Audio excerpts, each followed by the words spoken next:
L'édition régionale, bonjour à toutes et à tous et bienvenue sur votre chaîne d'information en continu. Lundi 14 mai, voici en image en 8 minutes l'essentiel de l'actualité près de chez vous. On démarre donc bien sûr par vos prévisions météo avec une journée alternant nuages et éclaircies, pas de pluie ou si peu, quelques rares gouttes de pluie de prévues cet après-midi par moment très localisé. L'ensemble sera quand même bien nuageux avec régulièrement, parfois, quelques éclaircies, mais elles seront rares. Quant aux températures, le grand écart, 18 degrés cet après-midi à Lille, 13 degrés seulement sur la côte d'Opale de Berck à Dunkerque. Les prévisions complètes de la chaîne météo, bien sûr, juste après ce journal. On démarre avec le sport, le football et l'immense soulagement pour les supporters du LOSC samedi soir. Le maintien est acquis après cette victoire face à Dijon, 2-1. Il aura donc fallu attendre l'avant-dernière journée du championnat pour voir le LOSC se maintenir, mais tout n'est pas fini. Pour autant, il reste à passer devant l'organisme financier du football français, la DNCG, qui avait, je vous le rappelle, en décembre dernier, interdit le LOSC de recrutement et relégué le club à titre conservatoire. L'audition est prévue le 22 mai. Et quid de l'avenir de l'entraîneur Christophe Galtier? On fait le point avec notre spécialiste, le consultant de notre chaîne d'infos, le rédacteur en chef de Sprint Magazine, Guillaume Van der Schag. Pour parler de Christophe Galtier, s'il y en a un seul de tout le staff qui n'avait pas le sourire samedi soir, c'est lui. Il l'a d'ailleurs dit aux journalistes poliment, vous n'aurez pas de sourire de ma part. C'est un énorme soulagement, mais on est vraiment passé par un trou de souris. Il a fait plein de déclarations. Il a dit je ne regrette pas d'être venu. J'ai toujours pensé qu'on avait le potentiel pour se maintenir, mais sincèrement, je ne pensais pas que ça serait aussi dur. À demi-mot en off, il a même dit ça a été mon expérience la plus difficile en tant qu'entraîneur. Donc il n'est pas garanti du tout qu'il reste la saison prochaine. D'ailleurs, il l'a déclaré chez nos confrères de La Voix du Nord. Il a dit sincèrement, si le LOSC venait à être rétrogradé, ça voudrait dire que on m'aurait menti sur la fiabilité, la solidité du projet, et du coup, je ne resterai pas dans ce club. Le maintien assuré pour le LOSC en Ligue 1. La saison s'est terminée ce week-end en Ligue 2. Lens a plutôt bien conclu sur une bonne note à domicile avec une victoire 2-1 face à Auxerre. Valenciennes est allé gagner à Ajaccio 4-3. En national, en revanche, la dernière journée n'a pas souri aux équipes nordistes. Dunkerque s'est incliné à Marseille-Consola 3-1 et termine 9e du championnat. Boulogne, de son côté, a perdu à Avranches 1-0 et finit 7e. En basket, en Jeep Elite, pas de play-off pour les deux clubs du littoral. Tous les deux défaits ce week-end lors de l'avant-dernière journée. Le BCM Gravelines Dunkerque a perdu à Dijon 97-82 et le SSM s'est incliné à Chalon-sur-Saône 80-76. Les deux clubs de la Côte d'Opale sont désormais trop loin au classement pour espérer jouer la phase finale.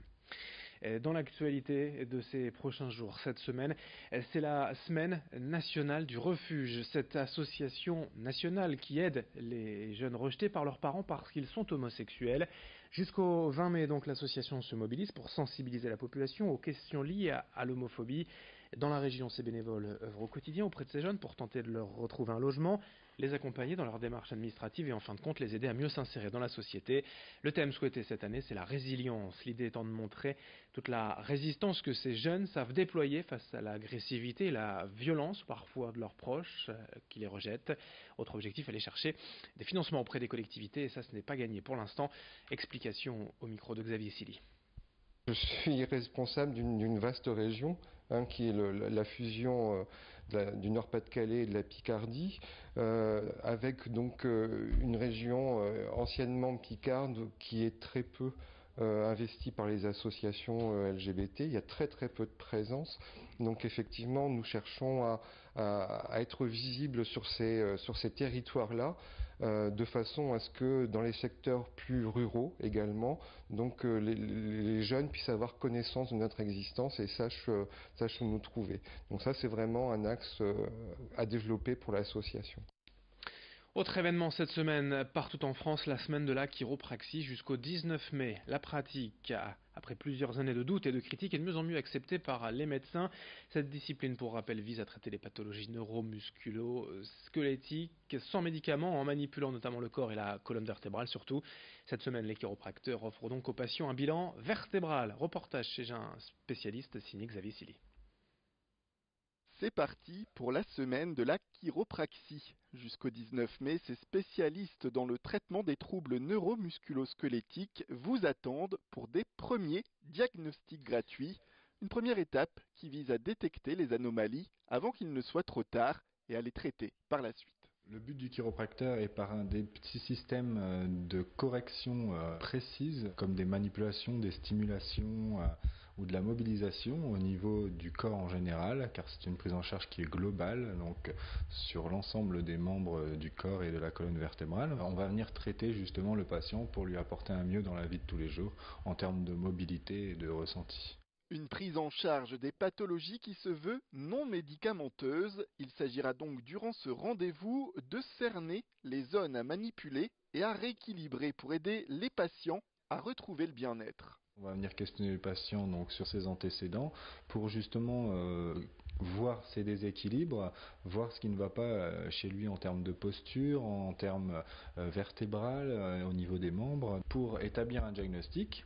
Et ensuite, on va aussi lui donner des conseils dans la vie de tous les jours en matière de posture, en matière d'hygiène de vie, d'alimentation, pour que justement il y ait un mieux dans sa vie de tous les jours, et dans un deuxième temps, on lui proposera un deuxième rendez-vous pour approfondir les choses et prendre en charge si éventuellement il y a des choses à corriger au niveau de son corps. Côté pratique, la chiropraxie est une thérapie non remboursée par la sécurité sociale.